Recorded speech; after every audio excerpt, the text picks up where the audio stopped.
Welcome to Just One More Fix. This is James. With me in this episode is Kurt and Lacey. Hello. You can find us online at justonemorefix.com or on Twitter at justonemorefix. If you like us, head over to iTunes or to Google Play and give us a rating and comment. In this episode, we are going to talk about the new year and all our hopes and wishes and dreams for gaming. Aww. And now it's time to get our gaming fix.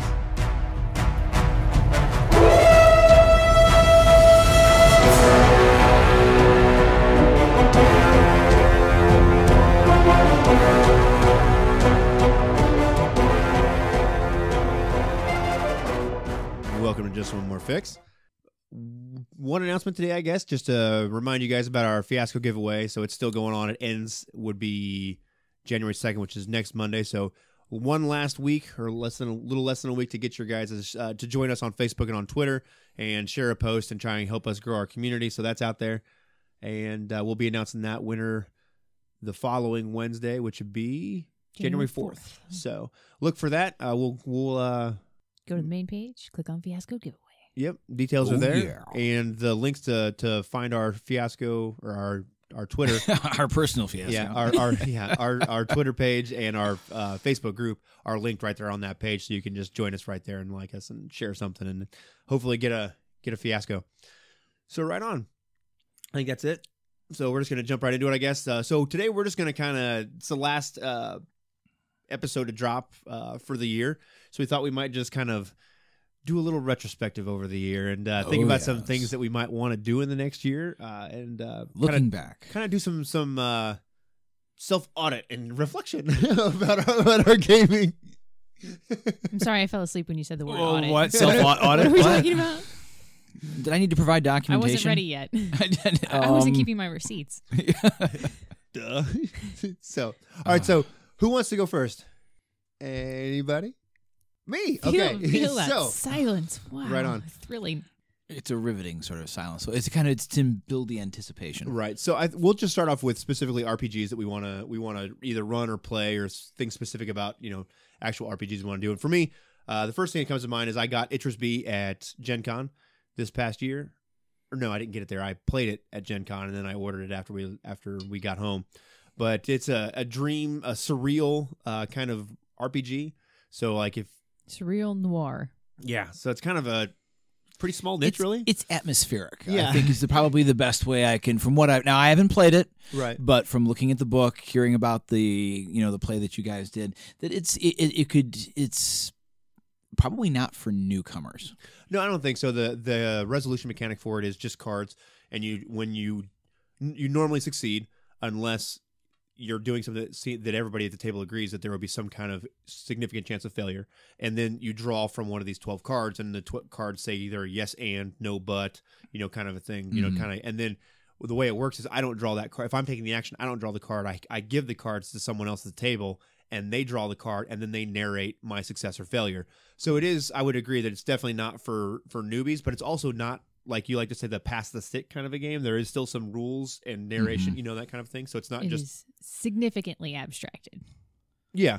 Yeah, it's definitely a storytelling game.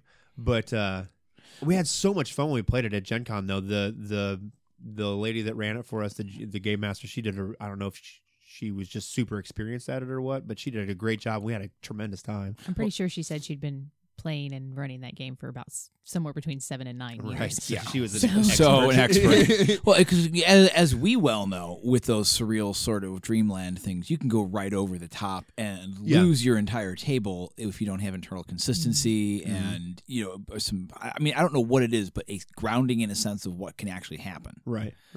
So. Yeah, the book itself has a setting in it, and it narrows it down a little bit. So it kind of grounds you in the world, and it does a decent amount of exposition about the world, but it is still very surreal and kind of oddly twisted in kind of strange ways. But it looks like a lot of fun. So we'll link that in case anybody else is interested about it. But that's one of the things that I'm actually looking forward to. I'm looking forward to running either a one shot or a couple session games with it, because I don't know that it's a game designed to do like long running campaigns with it. So Yeah, no, I have a question about it. Just what is the notion in there for like character growth? You know, in Dungeons and Dragons, you level up, and in certain things, there's character. You know, you spend points in World of Darkness, but how do you level up in Interest B? That doesn't really have experience in there per se. Like when you make your character, it's sort of like how Dread is. It asks in Dread, you fill out a questionnaire where it asks you questions. You know, it's kind of similar. You have I think about 8 or 12 questions you answer, and kind of like lay out your character and your motivations and what you want to do. And then that's just it. You just let it roll from there. It's my understanding that you can pretty much do anything as long as you can justify it through storytelling. And then it's that thing where if it's questionable whether or not you would be able to do it, you draw a card. Yeah. And it says if you do it or not. Right. So maybe all of a sudden I'm like, oh, well, I took a, gymnastics course and I think that I can make that jump. And now we're going to see if that's actually true or not. Right. So there's some a good amount of social contract and agreement that happens at the table to agree to play that kind of a game. The other thing that makes Interest B different than than some of the other games is that base mechanic didn't come from Interest B. It's from another game. But what makes Interest B different is there's a stack of about 30 or 40 cards, and throughout the game, this is what adds the surreal element to it, is that at any point, any person at the table can draw a card, and whatever's on the card happens. And that's and everybody just agrees at the table. It just makes sense. It just makes sense. We don't know why it happened. But that's just what happened. Like in the game, it's a one-time only thing. Everybody gets one they can use. Right.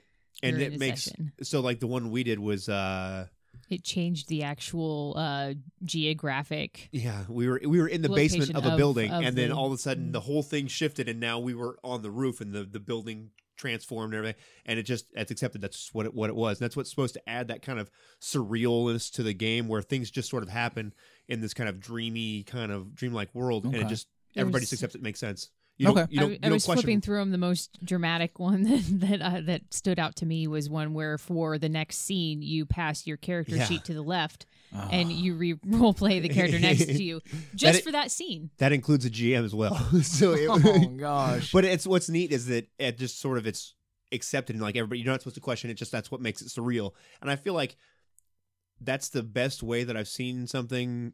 And as an example, to add surrealism into a game where it doesn't in a concrete way, if that makes sense. Yep. Where it's concrete mechanic for surrealism. Surrealism. Well, no, because you got to have that internal consistency where you know what's possible and what's not, and everybody's got to go, all right, we're on the roof now. You know, and it's almost more of an inconvenience than like a locked door situation. Yeah. Well, great, now we're on the roof. It was just so neat the way it happened. And then as like we were all the players at that table, we were all new to the game, to that setting in that game.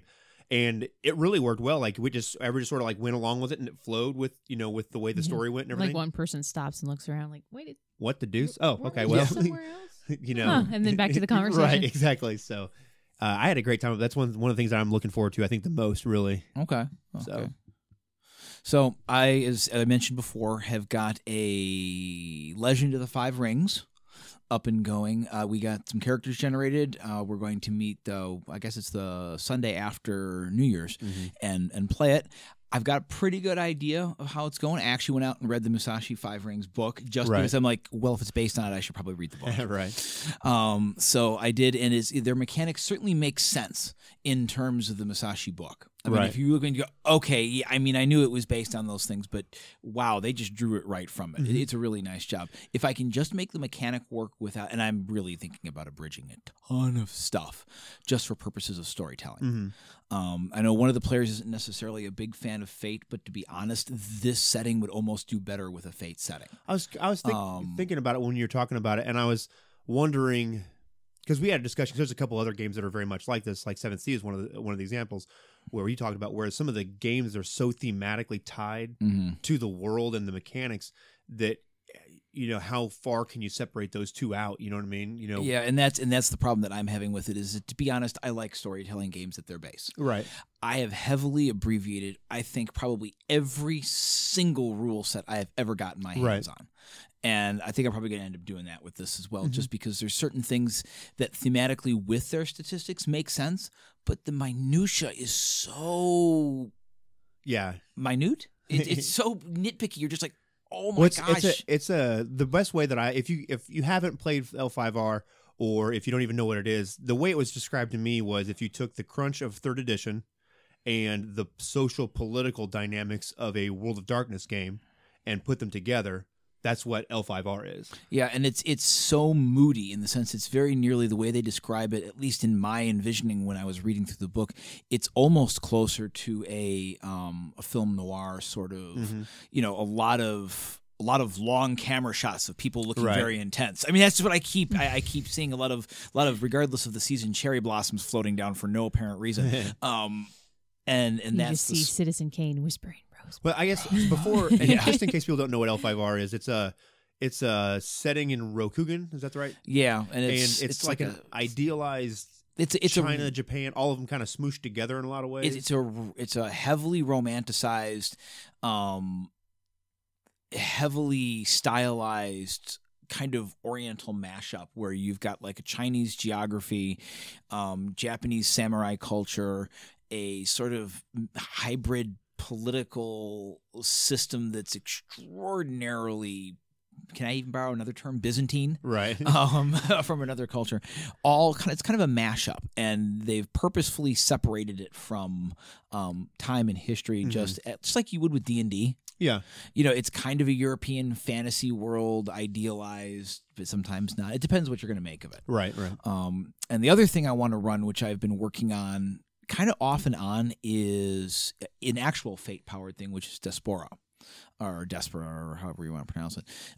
It's supposed to be a harder science fiction setting, oddly enough, done with Fate, which would seem to be at its core to be sort of, like it wouldn't make sense. But it actually makes an extraordinary amount of sense, and I am actually going to turn up the realism factor one more on it, because they've actually taken some space opera some space opera things like ships will have attributes of low reaction. Now I'm actually going to give it 10 slots, and you burn it off, and when you're done, you're floating in space forever. Well, you can very easily do it. You could even do it within the Fate context of saying you have so much fuel stress or whatever, and every time you burn, that's a stress. Like it's sort of. Like and that's what I'm talking about. That's what I mean, and just take it from there. And oddly enough, Kerbal Space Program. If you have now, I'm not being paid by this company, but it's going to sound like it because it's one of the best computer games ever. You get the right mods for that, and you quite literally build the ships. I know that they work in context of the game, and then there is a mod you can take which breaks the parts apart and creates blueprints for you on your screen that you can manipulate and pass out and stuff like that. So those are the two I am looking. I want to do Despora with this group, of course, but there's this whole scheduling thing going on where we need to kind of get it worked out. That is one thing that I want to try and work on this coming year, is trying to get back to where we had like pretty steady, like 2 different games going. One was our Monday game, because that's the schedule that worked for us, Lee and Carrie, and then we had like a weekend game as well, where you were here, and then we had some people that kind of floated in and out, more regularly, and would like to try and actually get back to that again, because there's a lot of games that I miss, and I miss. I miss certain roles at the table that people like to fill and play. You know what I mean? No. You build your games around some of those times. Like, I know, like so and so likes to play this kind of character, and I can kind of depend on that. I miss those aspects. Yeah, no, and it's one of those things where I plan on trying to do my Sunday game a couple times a month. I'm not going to shoot for every single week. Right. I think with the people that I've got in the story that I've got going, it's not going to work every week. I'm not going to have time to put it together. Right. Yeah. And speaking of building games, I did it again, and I'm proud of it. I waited to build the rest of the story for L5R until I had all of the characters at least more or less generated. Now I know what kind of story I'm going to tell, because now I know what players are going to be in it or characters, and so I think it's going to be awesome. It's going to be good. Right. So, Lacey, what about you? All right. Well, I have an interesting idea that I've been brewing for another one-shot Dread game, which doesn't sound like much, but I really put, as far as I'm concerned, because I'm almost zero prep in life, in games, but I actually put quite a lot of prep into doing the last one-shot that I did. So I like to really create some props and some things like that. So I've got one cooking for Dread that I think is pretty cool and a little bit farther outside of my comfort zone as far as things go. So I think it's gonna be neat. And could be like a teaser how trailer? So out of your comfort zone? Like, what do you mean? I want to run a sci-fi horror game. Okay. One shot, like Alien style in sci-fi space. horror. Yeah, in space. Right on. Which is not not my thing at all. So, horror in space, I think, works so well because the vacuum of the space isolation is crushing. is like done for you. It's terrifying. Yeah, like finito. Like, hey, there's this monster, but just so you know, if you go outside, I mean, die. It's not really even outside. It's dark, it's cold, it's isolated and vacuous. And it will kill you faster than whatever is chasing you. Which will still do it pretty quickly. Yeah. Well, Sure.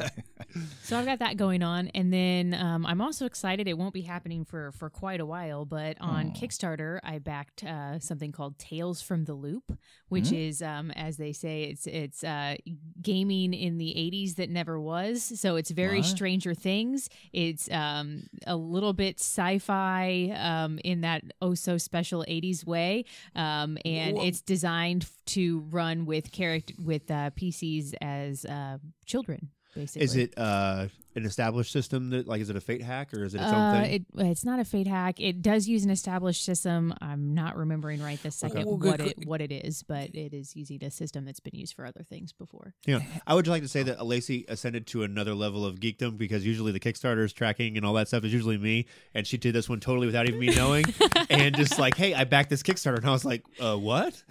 So right on. That's not our gender roles. Yeah. The main goal is already reached, so this RPG is definitely coming out. It will be happening. They're just doing stretch goals now. So. Right on. So we'll link that in the show notes as well in case it's still running or if you want to check it out. But go ahead, Chris. I was just curious. What is sci-fi and oh-so 80s? Having been someone who actually lived through those days, what is that? Like E.T.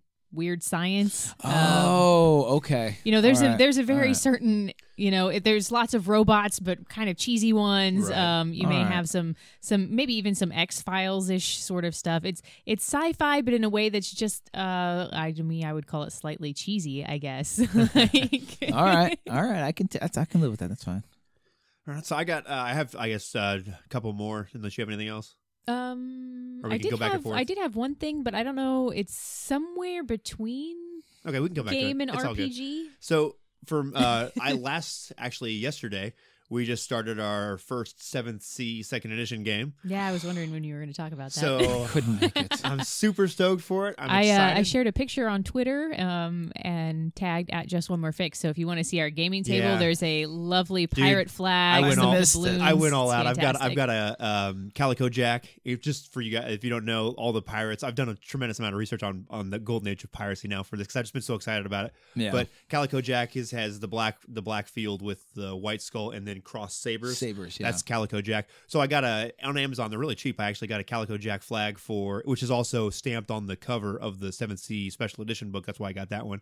I got that. That's like our playmat. I laid it out on the gaming table for action points and for danger points and stuff. I got a bunch of recast I did it again, Turkish doubloons. I don't know why I want to keep saying Turkish, but I got a bunch of Spanish doubloons to use for wealth points and for danger points, and they're on the table and they're just super thematic and cool looking. Yeah. I've got Lacey got me a pirate journal like that closes and opens, and it's all my gaming notes go in there, so it's all leather bound blank page journal. You could actually wear an eye patch. It would be legit. I know. Yeah. For those of you that don't know, I had an eye injury. I was really little, and I actually only have one eye that works, so I could really wear an eye patch, and it's okay. It'd be legit. I don't walk into walls any more than I normally do. So. But got all this. Like, I got super excited about it and kind of. I didn't go crazy because most of the stuff I spent like maybe $25 on some cool accessories and stuff. I mean, the journal I imagine was probably more because it's like leather embossed. It's very nice. It's very cool. But like all the other stuff that we got. Dollar store. That we got picked up, like just Amazon, the internet dollar store. Yeah, really cool and thematic, and I just feel like it adds a little bit extra to the game. Do you know what I mean? I'm so gonna wear my pirate hat. The other thing is, I years ago I bought this lots of on eBay of there's a game called Pirates that use these little ships you put together out of stamped credit cards. So I have a ton of those because the game went. Oh wow! They quit making it. So like we have all kinds of ships to lay out, and they have schooners and brigands. Yeah, like the whole bit, and they've got different like if you have a square sails or triangle sails and 3 masts, 2 masts, a whole bit. Like boats with oars. I mean, like so it's just a little bit more to add. And I've been accumulating this stuff for a long time because I like 7th Sea a lot. So you wouldn't have known it. I'm super excited for it, and this is a game that I backed the Kickstarter, and there's a book that comes out. It's scheduled to come out every month for it to like flesh out the world more. Okay. And they've changed some of the canon to make it to like update it and to just make it, it's Yeah. better in a lot of ways. So I'm really excited for that because as this year goes, this is my game that I'm going to run this year. My plan is to just run this game like the last 7th game I ran for like almost a year and a half, 2 years. So that's what I'm planning to do with this game. This is going to be the game that I'm going to run, and it's easy because I'm super excited about it. The world is cool, and I don't know if everybody's excited as I am, but they seem like they're excited about it, so that makes it easier for me too. See, I can come on Mondays if you start earlier. You can't start at like 8 o'clock at night. I can't make it. We're good. Just we gotta work out It's the getting jiu-jitsu thing. Lee and Carrie. Oh yeah, but on Mondays we go to the early class. I'm sure you guys want to hear about our kids in jiu-jitsu. He got a second place in the tournament. We'll edit all this out. Hooray! Right.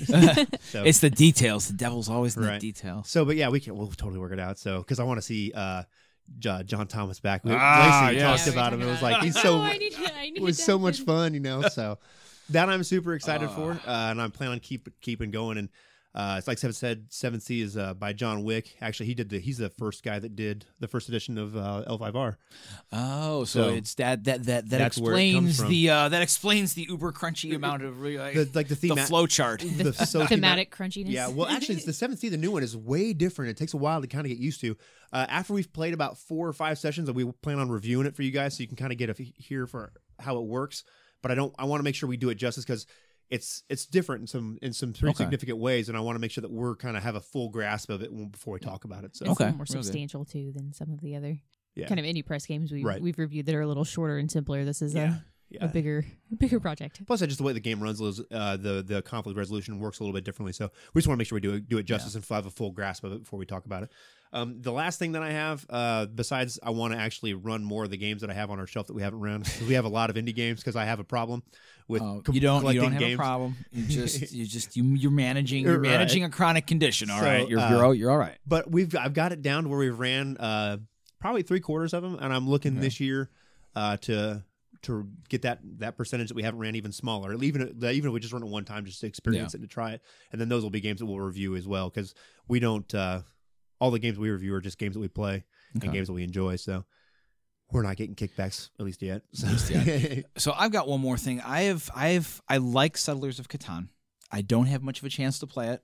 Probably going to try and start playing it with the family at home a bit more too. Mm-hmm. But I bought multiple copies with the expansions, like for multiple players for the kids at school. And so I want to do a Settlers of Catan like double elimination tournament at school. Right on. And so when people are eliminated, I've got like multiple sets of Uno decks so they can go off then to the Uno tournament. And so I don't want anybody left out, but because I know that's a long game.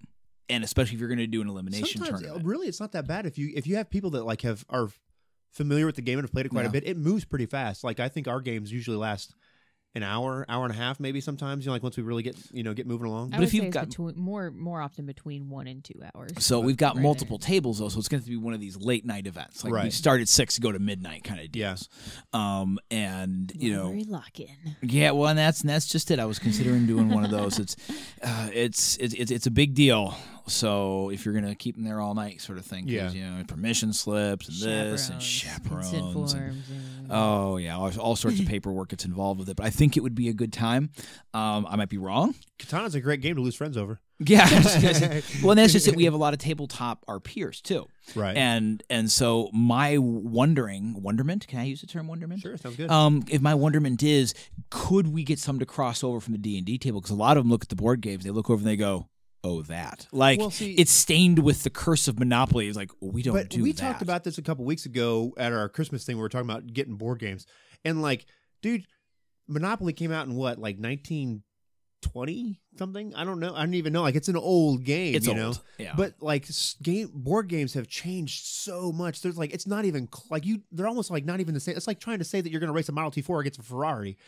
Like, granted, they're both automobiles. Or a 1948 television against your 60-inch plasma screen, touchscreen. It is still technically a television. There's some nostalgia things to love there, but we've advanced beyond. You know what I mean? And they're so much better. So I feel like if you can, like anybody that has any level of competitiveness to them, you've got like, it's so easy once you just get them to taste a little bit of that, like the way these new board games are, it's just so easy. So I think it'll be easy to get them, especially if they're between games or whatever, and like, oh, come on, dude, just try once, I want to set up Skirmish. I've got Skirmish, which was another indie game. Skirmish or Scrimish? Skirmish. It's spelled I've differently.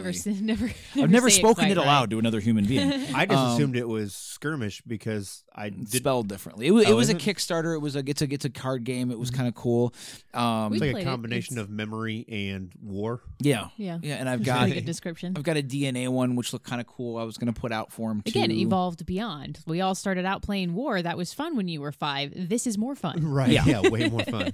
Yeah, and so I've got a bunch of those I want to lay out for them. And just to be able to, as they finish and like, Are the board games that popular with them? I don't know. I was put this way. I know they're popular with the public as a whole, and since these kids will become the public as a whole, Well, yeah. I figure I'm curious.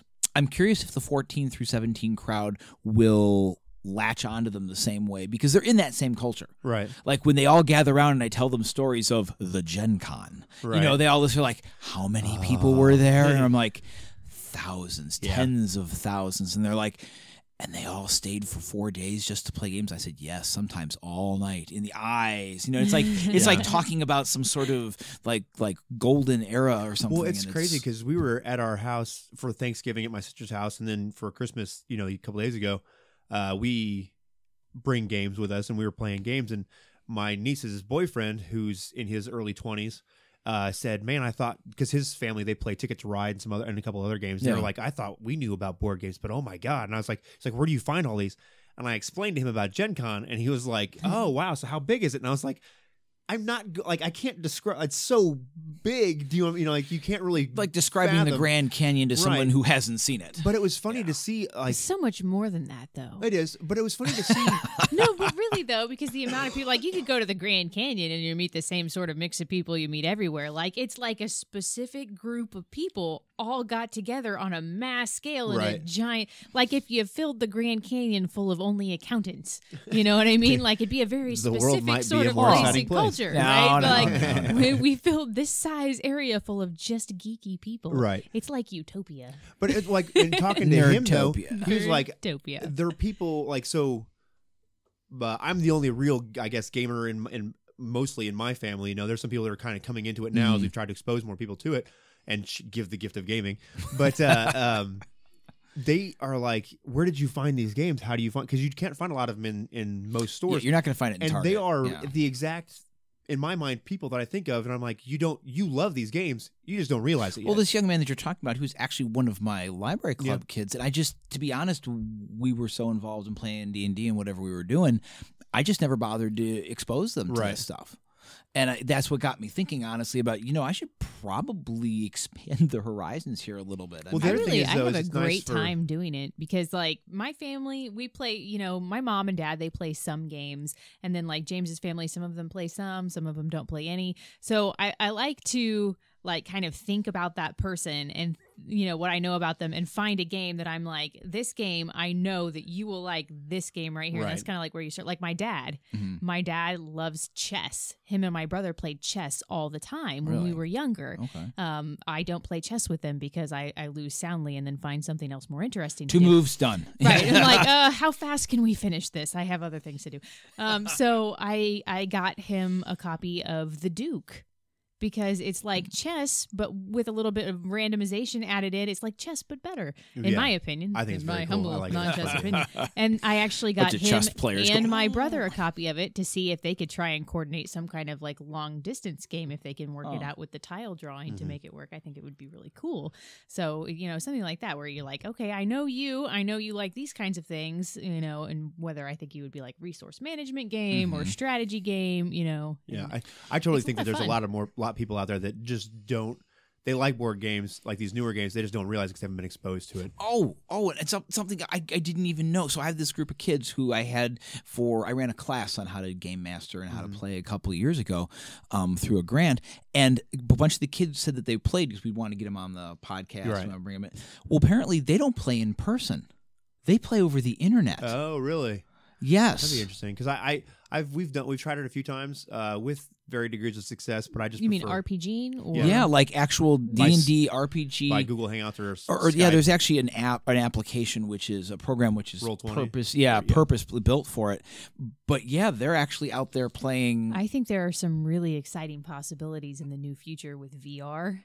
Yeah. where you could even be in the same room RPGing together in different places. You wouldn't even need Skype anymore. It's like mind blowing. It's so yeah, well, exciting. that's just and that's it was incredible to hear that because the way I didn't even know that they played electronically because the kinds of stories they told and the experiences they related to me, it sounded like they were face to face in the same room, and it didn't sound like it was a different kind of experience.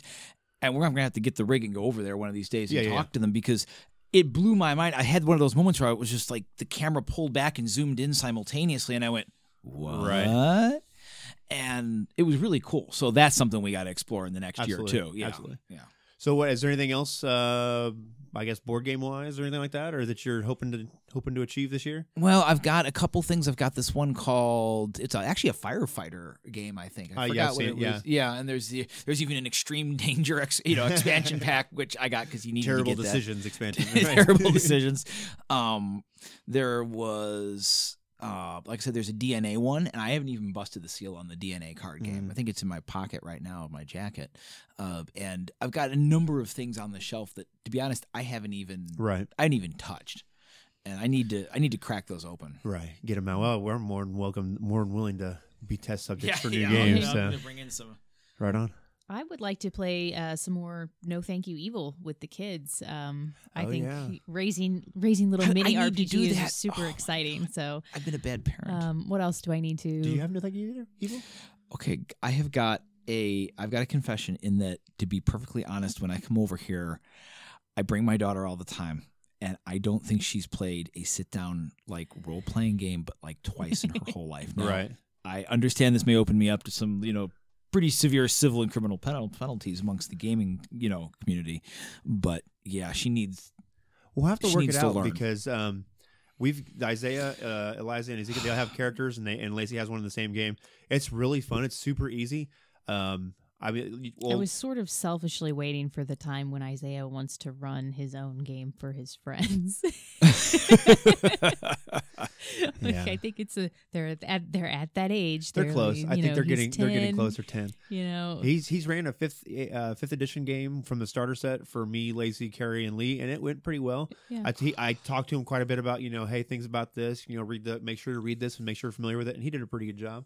But I'm so behind. I'm looking forward to it. I think it'll be a good time. I really am thinking though that Fate would probably be at 10 because of how much rules there is to keep in your head sometimes for 5th edition. If he's going to do it by himself, I think Fate might be the better way to go, or Fate Accelerated. Have you seen them play Minecraft? They know the alchemy of absolutely everything. Okay, I'm like, so I put what together with what to get the golden apple, and they're like, I don't want. Yeah, so but that's Dad. I agree. I'm totally looking forward to some more No Thank You Evil, and if you want to get Julian on or whatever, it's all good. We can make it totally. I'm gonna have to. As far as I guess.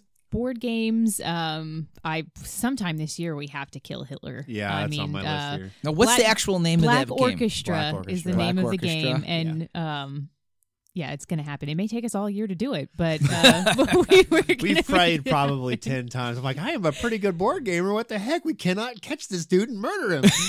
How hard can it be? But we just haven't. There's some other games too. I guess I want to give a little more attention to. Our son really likes Descent, which is if you're familiar with the old Hero Quest game. The board game, it was almost plain D&D, but it was a board game. It's one we never picked up. It's similar to that. So there's, your dwarf, your mage, your ranger, but you have the little plastic pieces and, the bigger, it's miniatures and a board, and you're doing the same sort of dungeon crawl kind of thing, but with less role playing. There's no role. Yeah, it's less role play. So there's it's that, like a little mini war game then, practically. Yeah. Okay. Yeah, but it's all self-contained. It's really easy. It's pretty cool. I enjoy it. It's fun. And Ortis Regni, I would like to give play some more rounds of that. We played it's so fun. Yeah, we played half a dozen rolls of it. But you almost have to play 3 or 4 games to get back into the thinking and strategizing. Just to say, and I will link Ortis Regni in the show notes. I backed their Kickstarter, game. And I have to say that is the prettiest game I've ever seen. They used period pieces of artwork from about Middle Ages and Renaissance, 1800 to about 1500. Illuminations. They're not illustrations at that point in the old days. All right, and there's some woodcuts and stuff in it, and they're just so beautiful. There's no text on the cards, which is really cool, but the mechanics are pretty simple, and you don't have many cards in your deck, so it's really cool. They're tarot card sized, aren't they? Too. No, they're kind of oddly large. They're still regular size cards. Are they playing cards? Yeah. Yep. Mm-hmm. God, my mind's eye remembers them as being bigger. Okay. So another talking about that is that Sakura Arms game that we got. We got this Japanese anime game, and I'm telling you, it is really cool. It's another clean, simple strategy, but like high strategy game. You have 10 cards. Like Go. Go is very simple on the top of it. You make your deck, and you only have a set number of cards to choose from, and from that pool of cards, you create your deck, and then you battle the other person. And the like concept Pokemon. you're representing like these Japanese goddesses, basically. Yeah. So there's like I think 5 or 6 of them, and you make your deck from 2 of them. So you have to kind of find 2 that work well together. Then you know which ones the other person has. Yeah. So then you have to try and set it up to be able to battle But there's one. not many cards. Like the whole game itself has 6 characters in it, and as I hold up 4 fingers, 6 characters, and plus 2. I get that. Each the 2 is implied. Yeah. Each character has probably 12 cards, 15 cards to choose from. So there's not many cards in the entire game, and then like it pairs it down. But your deck is you make your deck. It's 10 cards. And then you go through it again and again and again. It's a lot of fun. Me and Isaiah play it quite a bit, and it's fun. It's hard. The games are always close. It seems like it's a very well designed game. Good then, yeah, if where you can't just walk away. Yeah. So I like it a lot. It's fun. I'd like to play some more of that too. And I think the last one is the one you actually brought over. That it kind of rides the line between card game and RPG. That Juggernaut game. It's almost like it's like a GM-less RPG. I want to do that. So not RPG. It's like LARP, like a GM-less LARP. And it's a dinner party. It's a dinner party game. That's what it's meant for. Mm-hmm. It looked very cool. I flipped through the cards and read it, and then I saw it online. I think from what I remember, you had to have at least 5 people or 4 or 5 people. It's 4 to 6, I think, is how it says it plays best. Yeah, but 5 is what looks. You can't play with 3. That I know. You have to have at least 4. I believe. But it looks very neat. It's kind of interesting. It's something it's way different. And I like to try games that are different because a lot of times you get some really cool surprises, or you get to kind of like have your paradigm change a little bit. And like, oh, maybe I don't like this game as much as I thought I would, but I can totally take some aspects of it and apply it to other gaming. That's really where I come down on a lot of the games that I like trying new games, because it changes other things that I do. So just to explain, Juggernaut is a sort of a LARPish sort of things where there's this computer, a mechanical computer from the 40s that can predict the future, and whatever card comes up, it's what happens. Right. It's kind of almost like Itris B in the sense that it changes the plot for you as time goes along. And then, like, instead of having a moderator that runs your LARP is basically ran by this deck of cards. And so you draw a card, and on the card it has a couple maybe one sentence or just a phrase or a couple sentences, and whatever's on the card is guaranteed to be true, and then you incorporate that into the gameplay. And then once you run out of cards, that's the end of the game, essentially. Yeah, and you could do it because there's characters, preset characters that you play in the set piece. And so if everybody knows their character ahead of time, I can see some like simple, because it's in the 40s or 50s. Right. So simple costuming, getting a army jacket or like old officer's jacket or something. I mean, there's a lot of things about a LARP to love, but the thing that is so hard about it is to coordinate it. Mm-hmm. The amount of prep that goes into it, getting the number of people together that it normally requires to have this one isn't too bad, though. If it's 4 to 6, this is a smaller number of people. It's almost zero prep. You just have to know your character ahead of time and set the expectations. This is what's going to happen. The characters that are in there, I think there's either 6 or 8 characters to choose from, and they are on the front and back of one playing card, and it tells you how your relation is to the other pre-generated characters in the game. So, it's very clean. It's a very nice, clean game. It seems like, there's some neat sound effect downloads from online you pull in. Yeah, I've got it on my phone, so you hit it. Every time it makes this kind of like the punch card noise. Yeah, and you draw another card and then read it or whatever. So it's I'm looking forward to it. I want to try it. We've had it, sitting here on the shelf. I got it from Gen Con, not this last year, but the year before, and I kept looking for a time to run it, but of course, I know who I want to be in it, right? But our schedules don't match up the best. And we just need to do a better job of coordinating things and setting dates and stuff like that. I think it's really what we. I mean, like being adult and stuff like that, coming up with schedules. I know. God, Google calendars, man. So I think, I don't know. I could probably come up with 50,000 other things I want to play, but those are the highlights for the coming year. Right. I think that about sums it up. 3 hours for an episode of things I want to do. So among miscellaneous geek culture gaming stuff. One we did fulfill the other day as we saw Rogue One, and it was me, Lacey, and our 3 kids and my niece and my nephew Although my niece is young, my he's in his 20s. Can I just say how incredibly cool it is to go see a Star Wars movie and have the amount of family you take occupy the entire row? The entire row. I think we had one seat left over on the end. I was like, this is so cool. But it was cool to sit there and you look down the aisle and just because they're all younger, most of us, they're all lined up down and they're all glued to it, man. They're all like totally absorbed. So I got to say, I'm not going to, we're not going to spoil anything, but it's a great movie. Yeah, because see, now I have it's to my admit, favorite Star Wars movie. I would agree. I was highly skeptical. I have been left at the altar by Star Wars movies way too many times. I agree. Okay, But stood up. I'm there with my say- corsage, my pretty prom dress, and But listen here, they never I pull will up. always say that more Star Wars is better than no Star Wars. No. Because No. if we didn't have the other ones before this, it wouldn't have gotten us to this movie, which is now my favorite Star Wars movie ever. See, I don't know if I agree, but anyway, we'll save that fight for another day. So that was a good time. We went and saw that. And then the last thing for me that I want to accomplish in the new year is I've been working on a game of my own called Magicians. And I'm hoping to have it done and ready to go. I've got my sort of play adventure ready to go, and I've been working on it pretty hard. And Is this the one that uses the tarot cards as the mechanic? Yeah, so it's a game that is based kind of around the Jonathan Strange and Mr. Norrell story. If you've seen that on Netflix or read the doorstop of a book that it is that I have now that I'm working on. Great book, great story. I love it. It's super awesome.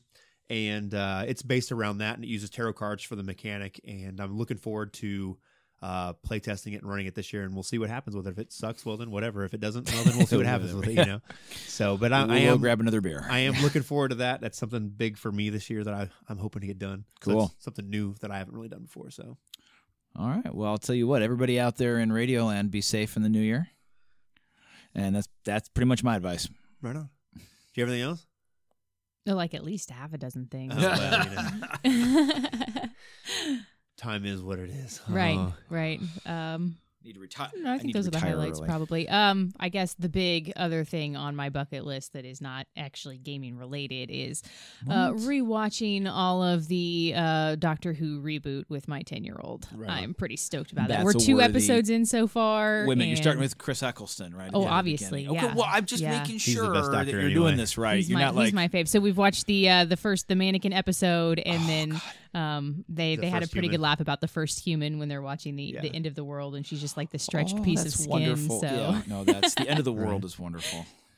Right on. So the last thing I have, I guess, is my plan this year is doing this podcast has kind of made me take a look at my gaming and my style of gaming and the things that I have done Take stock. and kind of take stock and given some advice that I realized I kind of do this, but I don't actually do it all the way. And I'm looking forward to I'm gonna stick to it, and I'm gonna try and take my own advice. And if it sucks, then I'll be like, "Hey, that was terrible advice. Don't do that," which is entirely possible. But so yeah, I'm looking forward to applying some of the things that we've talked about here because it's made me kind of really take a look at what I do and to be honest with myself about how I run games and stuff. And it's been really cool and good for me, kind of in a retrospective kind of a way, to see how bad I suck at gaming. So Well, no, it's just you go to a certain level, and like for instance, I realize I don't kill enough PCs. And I realized why. It was kind of like a good therapy session. You sit down and you kind of lay it out and keep that communication good. Why don't you kill more PCs? Well, I think it just depends on the situation, and like I think it's also you fall into this rut of where you just keep playing. You're playing games. Not that rut might be the wrong word, but you don't. You have these habits, and you don't break out of those habits sometimes. And I think that's where a lot of the awesome moments in gaming can happen, is where you've broken out of your normal rut and you're trying something new and experimenting and that kind of stuff. At the same time, you can have some huge misses, I guess, and like, oh, don't ever do that again. That was a terrible idea. But so what you're saying is, pretty sure I have no idea what I'm doing. So it's good to I'm just experiment. going to keep running Exactly. things until you guys tell me to stop. Till everybody gets up for a beer and doesn't come back. Is that right? Wait, where did everybody go? all right on. So I think that'll do it for us. So until next year, this will be the last episode of this calendar year for us. So, but Not the fiscal year, though. I don't know. Is that a different thing? Our fiscal gaming year is from Gen Con to Gen Con, isn't it? I believe so. Yeah, isn't that how There that you go. works? That makes sense. Yeah. Indie. We have to make that clear. Gen Con Indie. Yeah. I don't know whatever other ones there are. I But think it's the only Gen Con. There's lots of other cons, Yeah. but yeah. I guess that is another thing that we want to do this year is get to Gen Con again. So I'm sure we it's will then. assumed. Yeah. Maybe even. So if you another haven't been to Gen con. Con, if you have a way to beg, borrow, and steal to get to Gen Con Indy, totally do it because it is 100% worth it. The amount of games that are there to demo and sit down and play, plus the events that are ran by other people, just an amazing experience. If you haven't been, you have to go at least once in your life to kind of like make the pilgrimage to the sacred like the event Holy that is Land, Gen Con. Yeah, And it's for everyone, whatever your brand of geek is. If you're into PC whatever gaming, you're into, man. if you're into video gaming, if you're into board gaming, LARPing, RPGing. See, I want to whatever hit it Fear is, the Con they have outside it of there. St. Louis. I want to hit that. It's been years. I've been listening to their podcast. Yeah. I'm just like, it sounds like a great time. I've actually cleared up that weekend this time at the end of my work year. Right on. I think I'm going to hit it. So. That's something else I would like to try and hit at least more. At least one other con this year. Something I was thinking about as I was driving we should go. on the road. So we'll try and work it out and figure it out. Road trip. So all right, right on. So I guess we'll catch you guys next year, 2017. Hopefully it'll be a good year for us. Podcast and gaming wise. Right on. Right on. Later. Right on.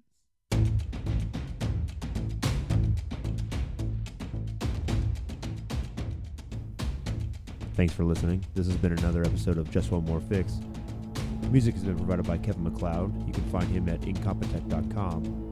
You can find us at justonemorefix.com and follow us on Twitter at JustOneMoreFix.